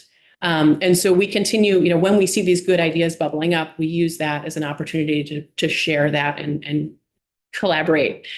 We also have a biweekly phone call with everybody in the field where folks are invited to join, and there's a collaboration opportunity there. And then when we see somebody doing something well, we try to create templates and toolkits and, not have them all recreating the wheel. And so that's another initiative right now. We're working on we already have a seasonal cycle menu toolkit for lunch that was created by some of the excellent food service directors in the field and using our funding. And we're working on one for after school snack as well. So lots and lots of initiatives there. And that's the work I want to be doing. We absolutely believe on my team in trying to get the highest quality meals that we can for our kids. And we're going to keep doing that work and want to keep doing that work. I don't think we need you to tell us to do that, but certainly always happy to have conversations with you all about what resources we need, or if there's a particular direction you would like to see us going. We're really happy to collaborate on that. Just maybe one or two questions here. Thank you, Rosie. Yeah, Rosie, what Harley brought up earlier, I was intrigued by that. When you're talking about nutrition, it's so much part of your life, but then the context of it also is like, we only have 11 minutes to produce breakfast. So at the AOE, are there conversations of like, can we change the way a day looks so that food is cool, we have time to eat our great food, et cetera? Yeah, so we actually, this fall had a brief, we've been thinking about whether there are some movements in other states, and other states do have a mandated seat time, and we don't have that in Vermont. And so, we've thought about, is this the thing? Is this the thing that, should we propose to you all to make some legislation on that? And we haven't decided that that's something to propose yet, but it's under discussion for sure. And we do see, in some cases, seat time is a barrier. I actually compiled some information on that I don't think it was this committee. I think it was a different committee last year. So, there are areas like that where maybe a policy change could make a difference. We're on the lookout for those. And, we kind of discuss, okay, so if you require seat time, how does that interact with the rest of the education system? And that, we're continuing to put mandates on there. So I think that's why we haven't specifically come to you with a proposal on that, but we're looking at that, that's certainly part of the conversation. The other thing is, you just said funding is, Right. These. It's mostly funding. So what do you do about that? So, I mean, Go next door to appropriations. what we are trying to do is maximize every drop of funding that is already existing. And so that's a lot of the work that my team is doing with technical assistance, is looking for any inefficiencies. When it kind of breaks my heart when Carol mentions that it feels like shame when we're listing how much general fund a district is putting into the program. I think we don't have any concerns when we see a district putting general fund into the program and they're getting high quality meals. That makes sense. It's worth it to them. They're gonna purchase that. We have concerns when we see a district putting money into the program and they're not getting high quality meals. So then we're gonna go in there and say, what's going on here? And one of the initiatives that we have is we've interviewed 7 of the districts that have very high quality meal programs that have not put money into their programs, to ask them, what are you doing? This is great. Like, what's going on there? And we did pull from that some best practices. And my team has drafted the report. It's sitting on my desk. I really want to publish it, get it out there, and then develop some training based on it and develop some templates and best practices. And this is all the work I'd like to do, but I'm not doing that because I'm handling federal fires and, doing all these other things. So that's, absolutely. There are things that we can do to try to maximize the funding that we have, and we try to do those at every opportunity. So we're out of time. Representative Steve, you have a very quick fill-in with a very quick My answer. takeaway from this afternoon, you better get Carol's new equipment. Thank you very much. I think we're hearing your sort of the general theme here, and I'm wondering whether it might be possible within the existing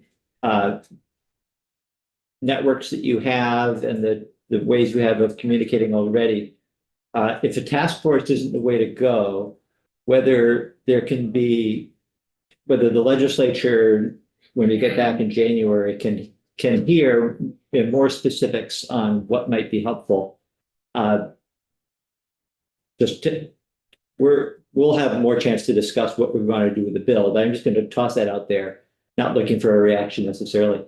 But also, I will say that I'm glad to hear on the record folks saying we could use more money for these programs, because we didn't hear that. We haven't heard that in my 4 years. It's been level funded. So good to hear that.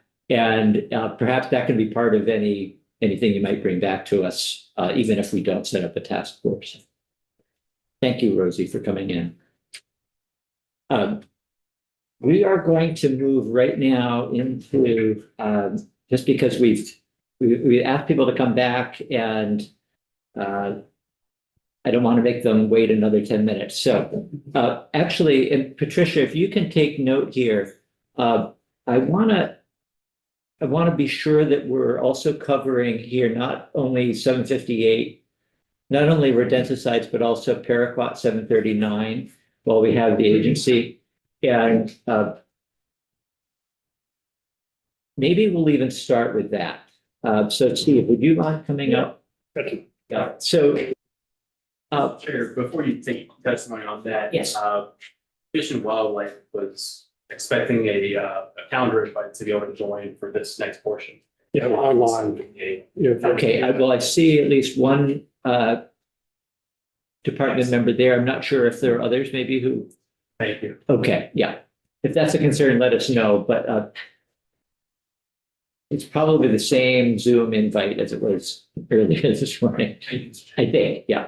Yes, it's the same. Thanks for confirming that. So we've essentially, we don't have any more testimony scheduled on 739, but over the break, we were made aware of a significant development, I think, in this larger conversation, that a manufacturer of paraquat, Syngenta, had announced that it was going to stop selling their product at the end of the year. Yeah, I thought it might be helpful to have some testimony from the agency, and I don't expect you to come on a moment's notice and be able to answer a lot of questions, Steve, but what that might mean for the availability, what that might mean to farmers, to growers, just in terms of getting access to paraquat from another manufacturer. I think we have the sense that that Syngenta has a large market share, but I don't know how much, or if you know that. So what I wanted to do is just start by asking that, and then we'll have a couple of other things to say about paraquat, and then we'll move on with rodenticides. Okay, thank you. Thank you, Chair. Yeah, for the record, Steve Dwinell, Agency of Agriculture, Food and Markets. And in reference to the development with the registration of paraquat, Syngenta announced last week that they were no longer going to market Gramoxone, which is their product, in the United States. They will continue to provide it for sale up until December 31st of this year, or until existing stocks run out, whichever comes first. So there are 7 other registrants for paraquat products in Vermont. I don't know how many there are in the country, probably more than that, but there are 7 additional registrants. Each one of those is a separate registration. So each company that has that registration, they are registered with the federal government, they're registered with the state, so they can market those products. I should clarify too, that one of the registrants, Generic Crop Science, is in the process of phasing their product out also. They have what's called a discontinuance registration with us, which means they are not actively bringing their product into the state, but if there's any product in the marketplace, they can continue to be used because it's still registered. In terms of the market share, the only product we have any report of being sold for the last 3 years, maybe 4 years, is Gramoxone. None of the other products were reported to us as being sold. So it's been all Gramoxone. There is a kind of a wrinkle with the whole thing in that EPA requires, as a condition of registration, that there's a statement on the label that states that applicators have to take a special training at least once every 3 years and get a certificate from the registrant that they've done that training. The only provider of that training is Syngenta. So I've talked to the Syngenta representative about that, and he said he didn't have a definitive answer, but he expected that Syngenta would maintain that training process for at least a year, and then somebody else would have to pick it up. I'm going to be talking to EPA about that issue for Vermont, but also for some other responsibilities. So the question I'm going to have for EPA is, if the other registrants don't pick that training up, what happens? That training is required every 3 years. 3 years. Yeah, it's an online training that's primarily for safety and handling PPE. So that's pretty much it. That's the information I have. All right. So no reason to believe, or is there reason to believe that next spring, say, or whenever somebody would first be using it and had run out between now and then, right, that they won't be able to access it through another manufacturer? There are other manufacturers that have registered products. Whether they actively are supplying it is unknown to me. No. I mean, And do you know anything about the worldwide market and how much Syngenta share? No, I do not. If the legislature were to ban its use in Vermont, would I'm just wondering, would the training issue become irrelevant? Assuming it would. Yeah, because it wouldn't be used. Yeah. That's my assumption. Thank you. Right, Representative O'Brien. Steve, do you know if it's used as a desiccant in Vermont at all? The only indication I have that it was used was in, was it 2022? we had a record of 250 gallons being used by one applicator, and the only use I can imagine was use as a desiccant. But that was just a one-time record that we have. I just don't think it's a common practice in Vermont. The primary use is in the southern states for cotton and peanuts, and we don't have this. Yeah. Right, and any other questions on that? All right, so where were we? with- So what we would like to do is have Dave talk about you heard about the fact that Vermont Fish and Wildlife and our agency are working together on this issue.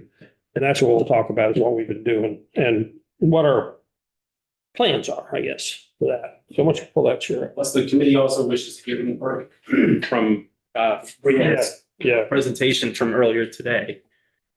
From Fish and Wildlife. From Fish and Yeah. Wildlife. And we see that Brianna has joined us remotely, has joined us again along with Dr. Renfrew and Commissioner? No, program manager, right? Yeah, I've got your title. Director of Wildlife. Director, thank you, Austin. Let me just say, if there's anything else that you wanted to add, that you had a chance to think about, maybe since we wrapped up earlier, or if the committee has any questions while they've joined us. Representative O'Brien. I wanted to ask you, but you didn't get them up. Do you have any idea of like how many rodent, say eschar bait traps are set in Vermont at any one time? No, we get a report of the use by the licensed companies. And I think that was part of the testimony I gave a couple weeks ago. And in terms of the total poundage is pretty low, but because the baits are very low amounts of rodenticide in each bait block, that adds up. We're talking tens of thousands of bait blocks being applied. In terms of how many individual bait stations, that's something that could be hard to figure out. But essentially every commercial business, and especially any food business, will have or ought to have bait stations on their perimeter at least, in order to keep the rodents from causing problems. Even right here, probably. I'm not sure about this building. We have them around our building. I know that. I haven't seen any, but I haven't walked around the perimeter. But I would expect that they'd be nearby. Since we've got food right across the. Yeah. Chairman, are we receiving questions on paraquat or on rodenticide? Well, we're about, Because I have a request for a question on rodenticide. yeah, good, because I think we've officially moved into that. So would you like to ask now, or? Well, this is a request to you and our committee that we're going to continue to hear testimony today, but we talked a couple of weeks ago getting testimony from the Vermont Department of Health on the rules enforcement if rodents are found to be in food establishments, markets, or restaurants. And that's one area that we have not, to my remembrance, that we've We invited them, and Patricia can correct me if I'm wrong, but I think they declined to testify. I may be mixing that up with another piece of legislation, but Patricia, let's compare notes later on anyway, and if we. Okay, thank you. But let's be sure that we are understanding what the concern is, and maybe we can re-invite them if that would be. So Dave, did you have a presentation that you wanted to put on the screen? I do, Mr. Chair, just for the record, Dave Huber, Deputy Director, Division of Plant Industry, Vermont Agency of Ag, Food Markets. I do, but I don't have an invite to the Teams meeting. And I did send this in to Patricia, so it is on the committee's page. So, well, Patricia, maybe you could send an invite and then give access to Dave Huber. Yeah, it'll come to your email in a minute. She's gonna send it right now, I Yeah, think. it's probably the same invite from this morning, Dave, but in the meantime, the committee does have it on our page, so if you want to find it under Dave's name.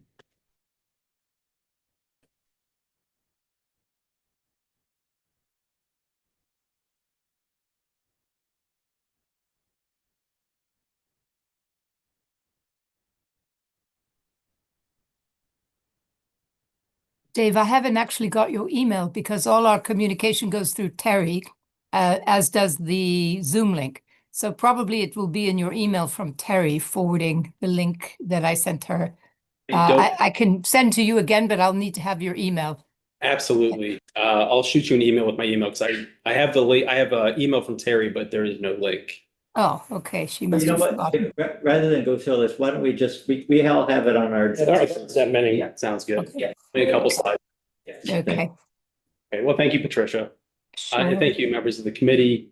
We really do appreciate the ability to continue to testify on this bill and also to extol what we have done with Vermont Fish and Wildlife as far as the interagency collaboration and efforts that have gone into coming up with some sort of solution here that would be the best for Vermonters and as well as for making sure that this tool can still be used, but in a very much prescribed manner. So to that extent, the Agency of Agriculture and Vermont Fish and Wildlife, we have met up several times over the past year. We did this so that we could have an ad hoc informal interagency meeting to discuss more about this rodenticide issue. Now, this issue is beyond the confines of the state of Vermont. This is being talked at the national level, but as far as what we can do, Fish and Wildlife and us at Ag, we're looking to discuss further. In doing so, we invited to our meetings pest management professionals in the state, as well as those PMPs, pest management professionals that have territories outside of the state, but they have companies that are found within the state. Rodenticide researchers, infertility experts. You'll be hearing from Professor Steve Belmain tomorrow around 9 a.m. He's a infertility expert. And we also heard from state government staff who are looking to share information on the issue of rodenticide use and the impacts on wildlife. And then we collected some information on possible best management practices. We don't have best management practices in rule, but we were talking about the possibility of best management practices and what that would look like. So just to talk about a couple of the folks who came in to these meetings to discuss really that intersection of fertility control and anticoagulant rodenticides. Professor Steve Belmain, professor of ecology at the University of Greenwich Natural Resources Institute. You'll hear from him tomorrow. He came in and spoke with us. James O'Neill, compliance manager over at Rentokil Terminex, very large territory on the Eastern Seaboard, also spoke to us. Dr. Giovanna Massey is the European Director, Professor of Human Wildlife Interactions at the University of York. She also gave us a presentation and is a colleague of Professor Belmain at the Botstever Institute, which is a collection of folks and scientists and PhDs who are looking to study infertility treatments. It all started with, I think, African plains animals and infertility treatments surrounding the trade in ivory, and then it expanded from there into rodent management. So a very interesting group. You'll have more information from them tomorrow. And then Dr. Neve Quinn, Human Wildlife Interactions Advisor at the South Coast Research Center, University of California, also gave us some information in the form of presentations. I'm hoping to sum up as best I can, as quickly as I can, some of their findings. So for fertility control, what is the concept here? Because there's been some testimony in your committee about fertility control. And what this really does is it targets reproduction rather than mortality. And it's really particularly suited for fast breeding R-selected species. These R-selected species are animals that maximize reproduction in unstable environments. They're also characterized by shorter lifespans than other animals, rapid maturation, and minimal parental care. So if you can think of a rodent, it fits the bill for those areas. Fertility control also aims to suppress populations over time. And you'll hear from Dr. Bellamy tomorrow about his concerns and interest in that. But now, what are the potential advantages to fertility control? Well, to reduce secondary poisoning perceived. We don't know that from the science. And it's also more publicly acceptable, mainly because it's not an anticoagulant infanticide. But again, the science and the research is still out there and needing to be conducted on these infertility treatments. That's exactly what Bot-Stevers does. It's they look to start working on research and literature to find out the best case moving forward if infertility treatment is that method. So what are suitable applications for fertility control? Because these are a little bit different than when you would want to use anticoagulant rodenticides. Best suited for urban populations, of which Vermont does have some. Agricultural landscapes, again, Vermont does have some of those. And then situations where eradication is just unrealistic, and that could be because of culture, with people refusing to make changes to their daily lifestyle because it's easier for them to put the trash in the alleyway or to compost in the alleyway, as we found in some municipalities in Vermont. But really, when it's unrealistic, it really is because there's a culture issue or because it's a food establishment and they're always going to be having an influx of food, or it's a farm where they're always going to have grain available, and it's just hard to control in those situations. So where is it not suitable for? Food warehouses, manufacturing plants, restaurants, as well as domestic infestations. So that would be at somebody's house or home. And just sum up why it's not suitable, Dave, for those three. Well, in those areas, you have to eliminate the rodents because they're going to be dropping fur, feces, and urine. And even with fertility control, you'll be lessening the population amount, but they're still going to be contaminating or possibly contaminating those food. There's also that cultural fear where I have a rodent in my house. I have to do everything I can to get rid of it. It can cause some very severe reactions in humans, knowing that there are rodents in their house. And an anticoagulant rodenticide is a good way to definitely get rid of those rodents as well as exclusion work. Yeah, if I may, Chair, the use of the fertility controls will reduce the population over time, but while you're doing that, you still have the rodent problem. So in a situation where you have, like you've heard from several folks about, you have to have, very low tolerance for rodent infestations in food warehouses, restaurants, stores. You can't wait till that takes effect. You can't do something right away.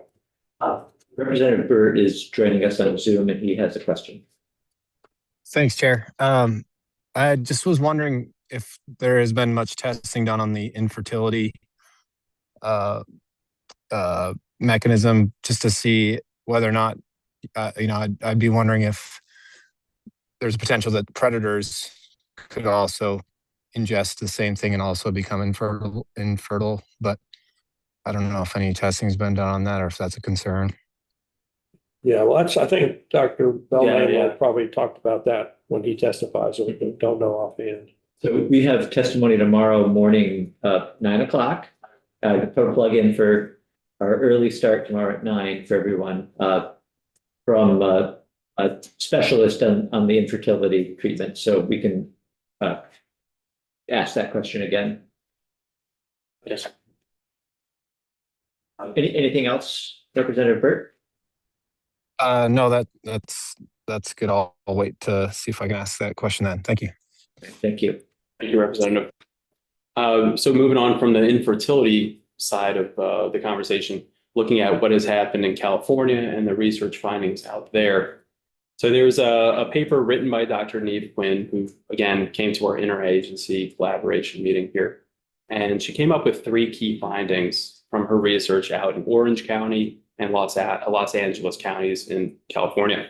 The key findings were: 1, there's a limited non-target bait station access.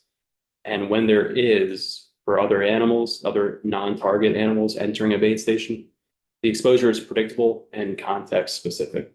We did hear this morning about potential songbirds entering into a bait station. That would be one of those predictable and context specific times.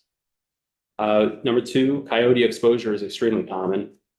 And that was proven over time with some of their research, which included the use of isotopically labeled anticoagulant rodenticides. I'll get into that in a second. But what they're able to do is utilize GPS, ILARs, the isotopically labeled product, and scat reading.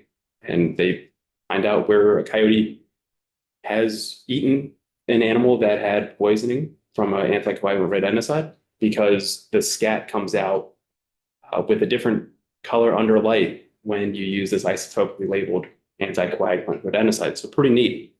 That's how they're able to tell that coyote exposure is common, and that there was no demonstrated population level decline in coyotes in those two counties, of which there are a lot of coyotes in those two counties.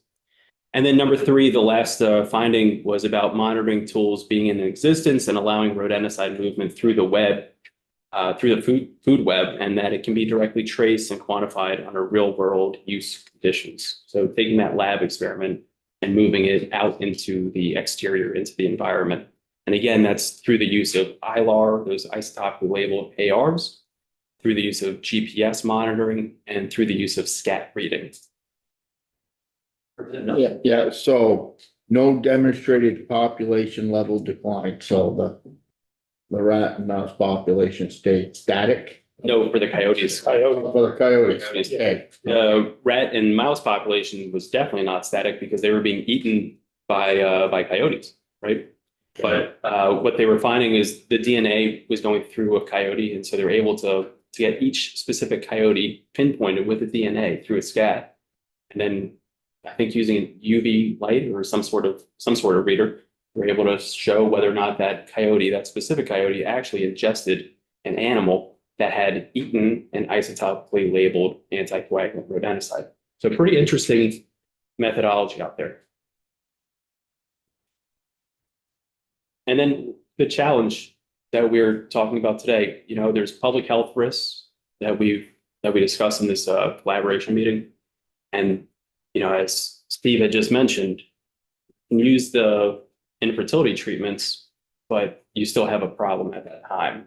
And so there is that public health risk that's persisting, even though you're treating it with birth control of sorts, of which there's only a couple in the state of Vermont that are registered. And there are a lot of infertility treatments out there that are not registered.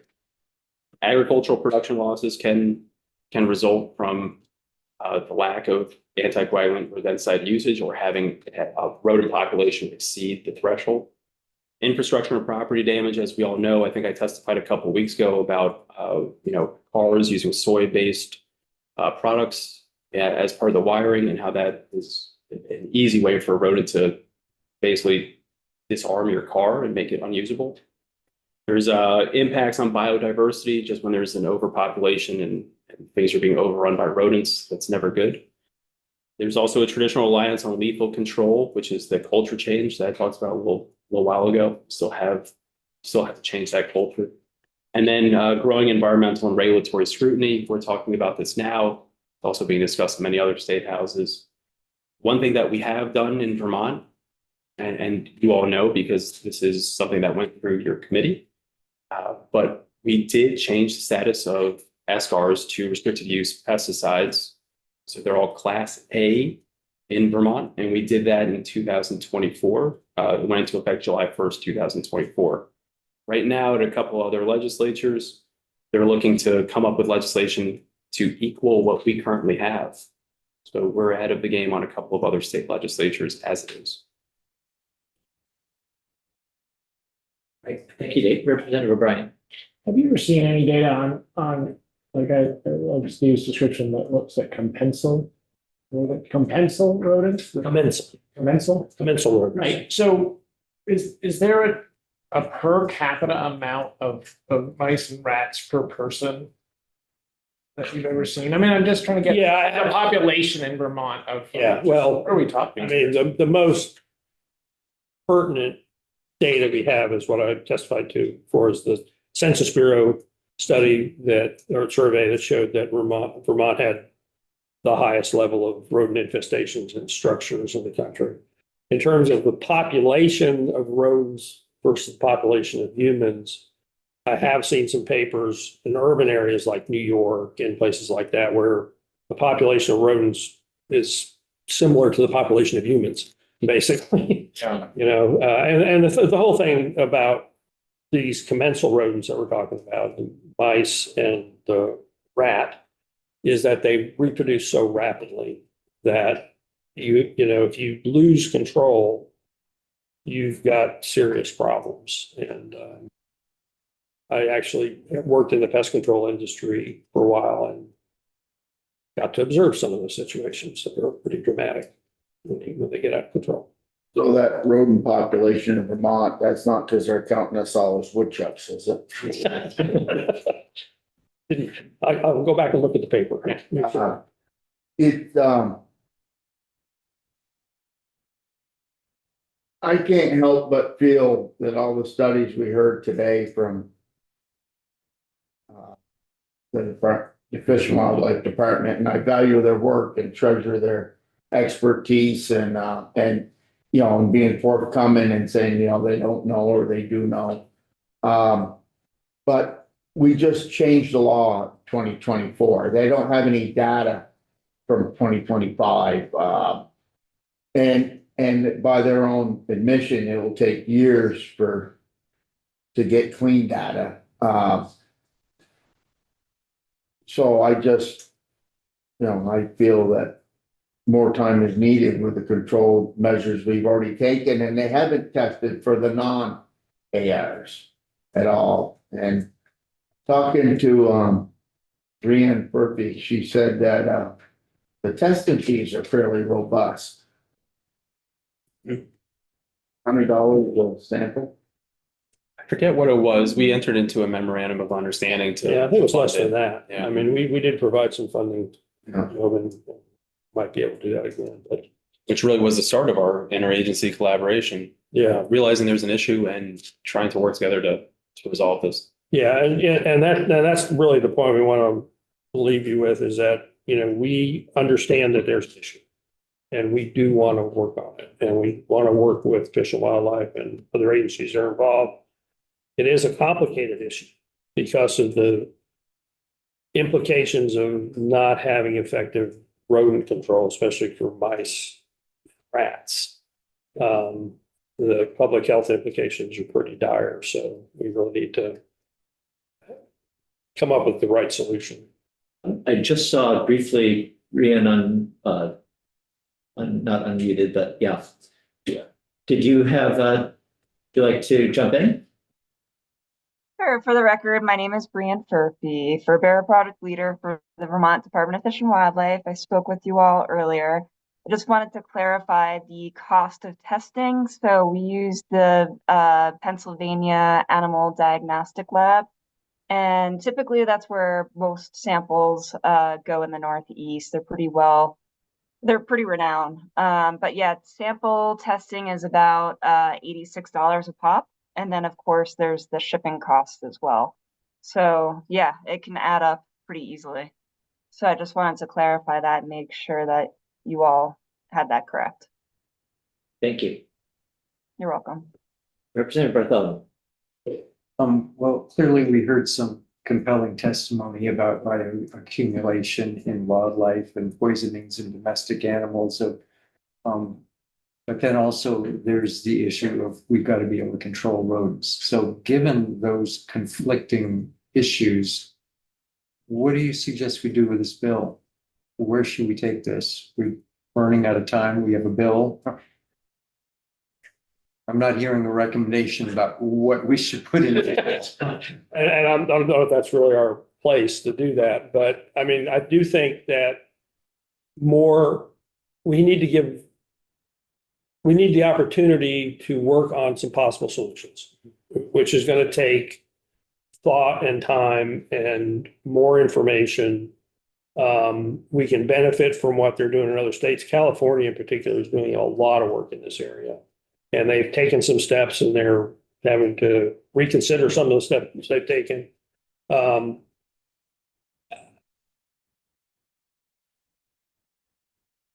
We have to figure out a way to use the products in a way that mitigates impact on wildlife.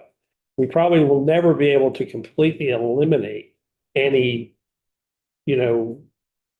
exposure of wildlife to these materials. But, we haven't really done a lot to mitigate it yet, other than the reclassification and a limited public education campaign that we did strictly within in-house. So there's still a lot of misinformation about how to manage rodents out there. There's a lot of opportunity to work with the pest management industry to come up with better practices on their part, which they're willing to do, and that's what we've been talking about. But there's also, and then the whole area of agricultural use of rodenticides. We can work with UVM to look into that and come up with best practices. So, given where we're starting from, I think we have a long way to go where we can move toward mitigating impacts. What would your impression be if we changed this around so that rather than an outright ban on the use of these rodenticides, we were to make them restricted use so that we would limit, can't consumers go to a store and. Yeah, so if we were to limit the indiscriminate use, make sure that the people using it are trained and the stuff can be monitored. And you had mentioned rulemaking, we could then put together a rulemaking process to look at best practices, see what's out there, and provide more information, education, maybe even including stakeholders that in the process to give input to the agency. Would that seem acceptable to both agencies? Yeah, well, okay, I can't speak for both agencies, but I do think that the direction of that approach is the way to go in terms of, developing better information and providing that information. To answer your specific question about restricting all the rodenticides to certified applicators, that would have an impact on the ability of everyone else to use effective tools. We already restricted the second generation anticoagulants.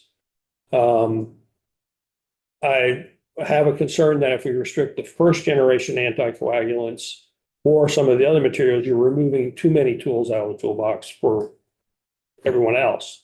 And it would increase the cost of rodent management for everyone in the state and, limit the tools they have for to be effective.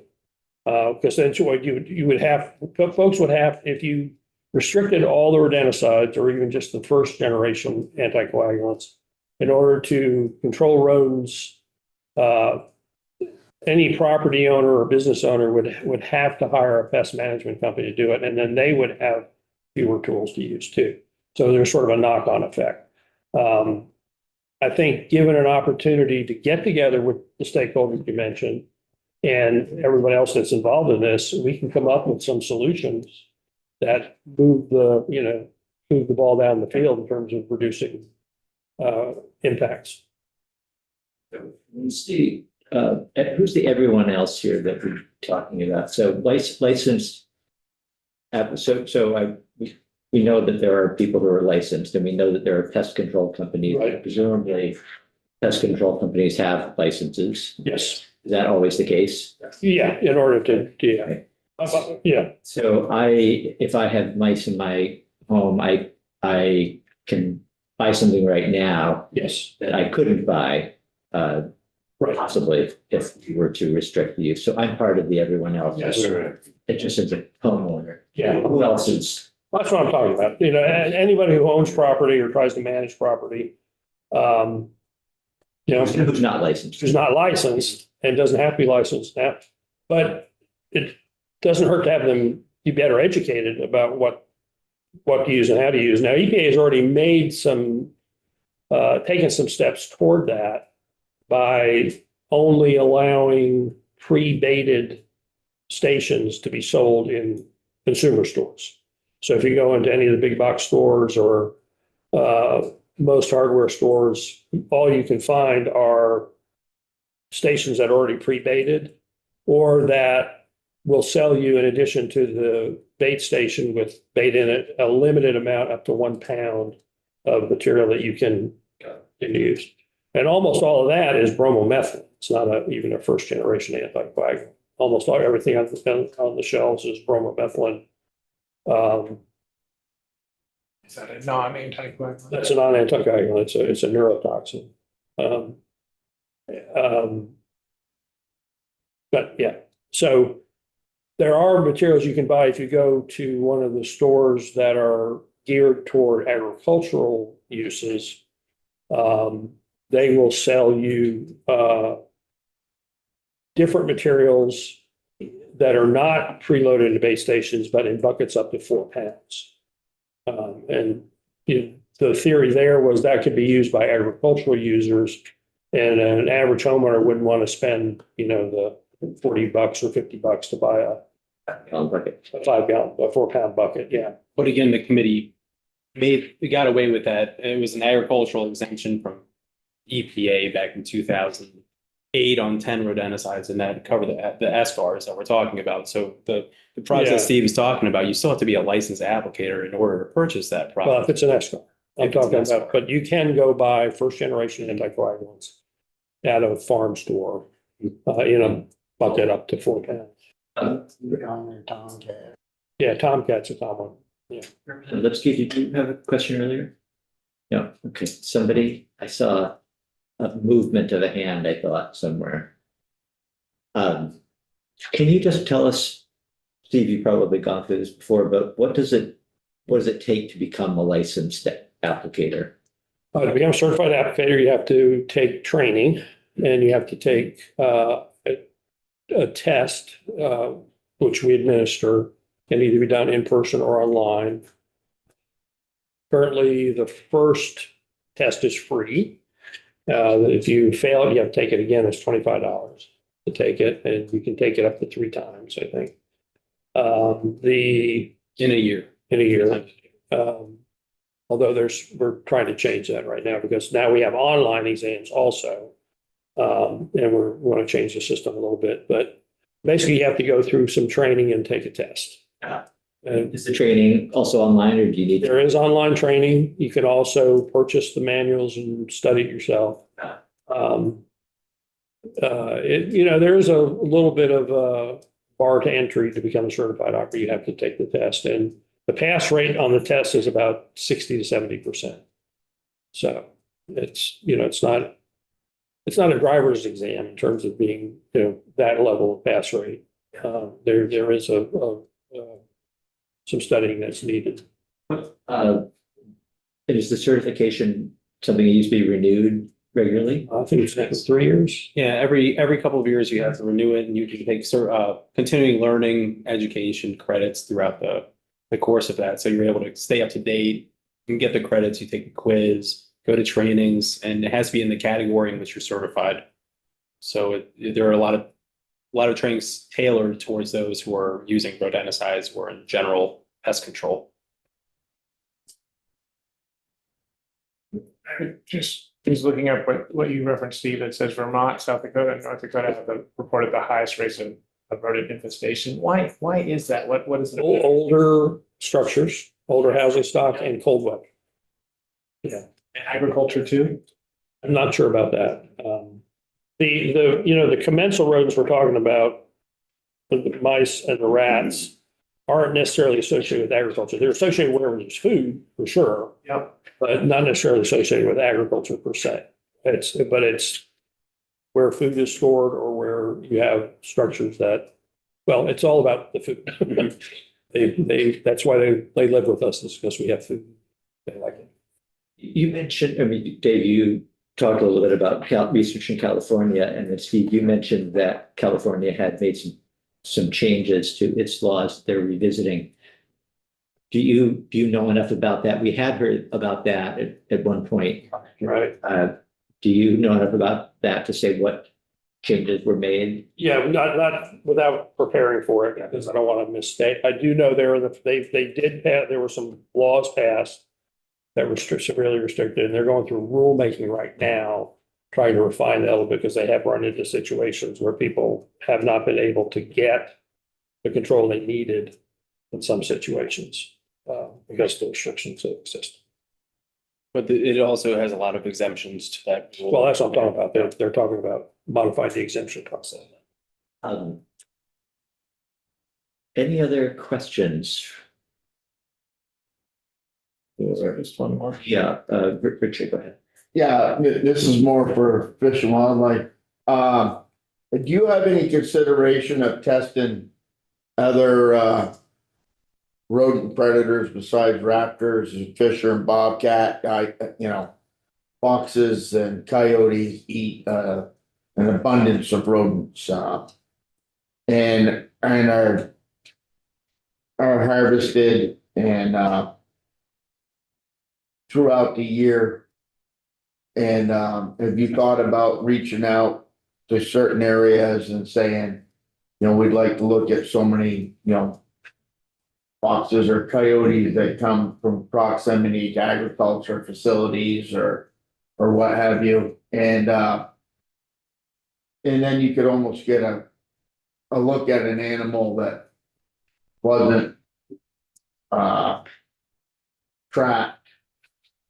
But you could get a broader range of carcass looked at and whatnot to determine health of animal, if they're having adverse effects through the rodenticide or whatnot. Yeah, we have thought about that. And I think that if we were to test foxes or coyotes, certainly it would be very challenging because we would have to capture the animal, or we would have to collect sick or road-killed animals to determine that. And so that's where the challenge lies, is getting reports of sick or injured animals that are showing signs of toxicity. And then from there, being able to look at, okay, what is that lethal dose amount? And it's, like I said, it's really challenging. In the raptor literature, it seems a little bit more clear cut, but for mammals, it's not. We could test for other carnivores, but I believe we wouldn't see anything terribly different. If I were to really guess on that, I don't know that for sure. We haven't tested them, but given how close red fox are to our communities here, I'm suspecting that they are probably exposed as well. And so what does that mean? Of course, we don't know. And in terms of your other question of kind of trying to put the puzzle pieces together, we're already in a good place to use the data that we have on fisher and bobcat and otter to then take a closer look at what areas they're being exposed in, what towns, what compounds, what levels, and then correlating that with potential pesticide use and maybe even having targeted outreach information if it came down to that. So there's a lot of potential, but of course, the number one thing that needs to be done first is securing funding.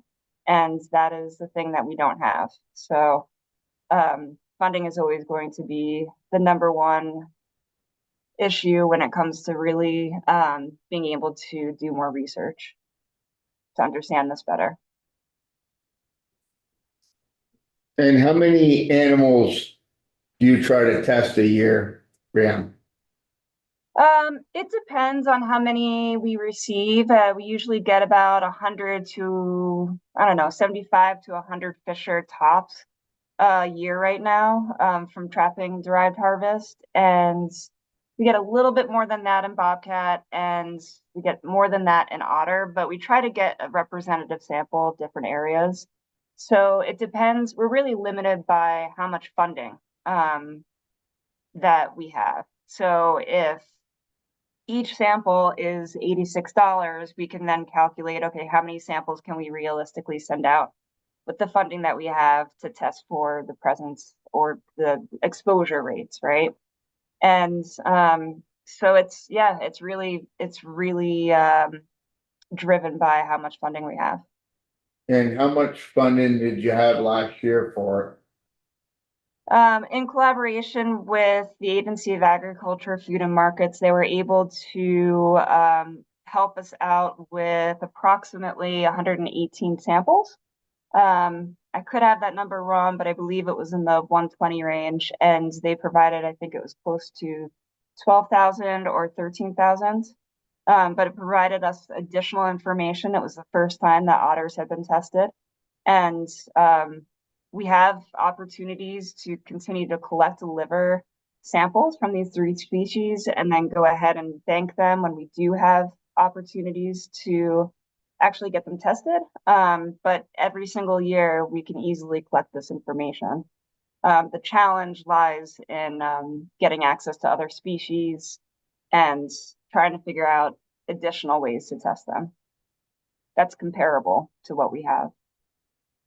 how many bait stations we sell a year? How much? 8? In help with the study. We don't know that, do we? We don't have that number because that's a device. But we can certainly look into getting some sort of estimate on that number. There's no requirement for reporting. A number of Not for base stations. stations. I mean, our education effort has been geared toward making sure people know they're supposed to use one. You know, and we've been able to convince the stores to, you know, stock them right next to the baits and to have, you know, tell people they need them, you know, when they buy. And Jessica, they'll be starved, right?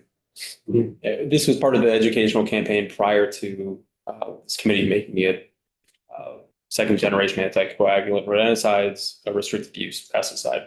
And the stores were more than happy to put up our posters, and some stores even said, we'll hand out a free bait station to anyone who buys a bucket of this product because it's the label, it's the law. So we're running out of time here. John, did you have a question? Yeah, Steve, since you work in this business in Florida, is there a consistency sort of toolbox and strategies, you know, from pest management professionals or pest control companies as far as, you know, we had Cabot Agrimart in the safety director yesterday. So would the New Jersey company that you know they say, okay, here's our challenge. Would that be pretty similar to a Dorito factory in Florida?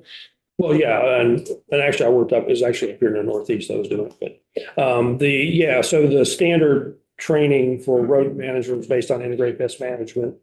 And, you know, involves identifying what the food sources are, the sources of entry, eliminating those, you know, minimizing any possible access to food or water, and then monitoring the population and then applying the material that you need to control and rotating the materials too. You don't want to continue to use the same baiting material all the time because rodents get, you know, learn to avoid it, and then they're pretty crafty. You know, having the proper numbers of traps and in the right locations and properly positioned, that it can be pretty elaborate.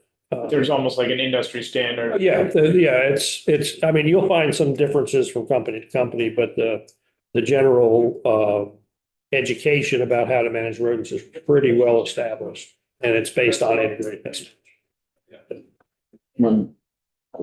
And thank you, Chair. And perhaps you're not the ones to answer this, anyone on the screen or YouTube.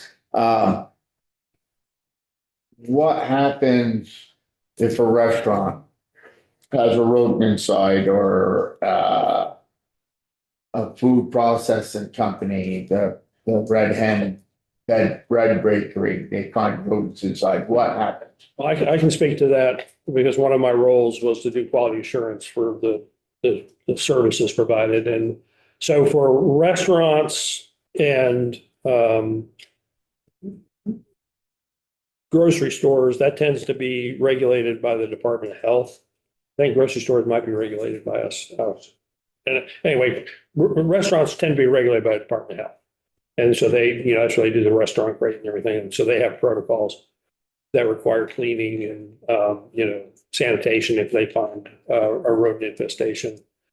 Food processing facilities and food warehouses are held to a higher standard under food quality laws and food quality standards that are actually international for commerce. So there are a number of third-party standards that are established that if you're a food manufacturer or a warehouse and you want to sell your product into the marketplace, you have to meet those standards. And those are, you get audited by independent third party who come in and if they see rodent activity, they will, fail you. And that's where you might lose your market and have to stop operation. There have been cases of that. So the pest management processes for those facilities are pretty strict, and you have to maintain a real high level of control. Did you have a question, Representative Lipsky? Yeah, just for an example, is the Vermont Food Bank their major warehouse in Barry? Probably, yeah. I haven't been there myself, but yeah, I have audited food banks, and a lot of them, they have to meet the same standards. As the red. Yeah, right. Other bank. Right. Thank you. All right, we've been sitting here for a long time. We should prepare for the red light to come on. Just a quick housekeeping matter. Thank you all. I'd like to ask the committee just on a quick straw poll to, because we forgot to do this earlier on the Paraquat bill, to authorize Ledge Council to be working on something. We actually already did that. We saw a draft.